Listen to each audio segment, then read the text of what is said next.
السلام عليكم، مرحبا بكم معايا دويره في بيما. جيت تشوفوا معايا شنو الجديد والسلعه اللي جابوا بمناسبه عيد الاضحى المبارك سعيد.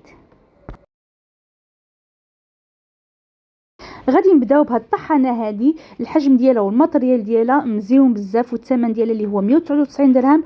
وكاينه حتى هذه اللي معروفه ديال الاقامه والثمن ديالها 399 درهم. وكاينين هاد القريعه ديال الزاج، كل كاخه كتجي فيها 4 ديال القريعات وكل وحده والزواقه ديالها، ولكن من ناحيه الثمن ما عرفتش الثمن ديالهم، مزيونين وحتى هما كيتحتاجوا. وكاين هاد الشوايه العاديه، وكاينين هاد النجرات هادو حتى هما مزيونين، الثمن ديالهم كيبقاو على حسب الحجم ديال كل طنجره. وكاين هاد الكوات هادو، ولقيت حتى هاد السواني ديال الخشب، انا خديت هادي. كاين بزاف ديال الزواقات، وكاين بطبيعه الحال المواس. هادي كتجي واحد الباكيه فيها 5 ديال المواس على ما اظن، وكتجي هاد البلاصه ديالهم فين كتعملهم، كيجيو متسولين في الكوزينه ديالنا، كيجيو على هاد الشكل هذا كيف ما شفتوا في الصوره.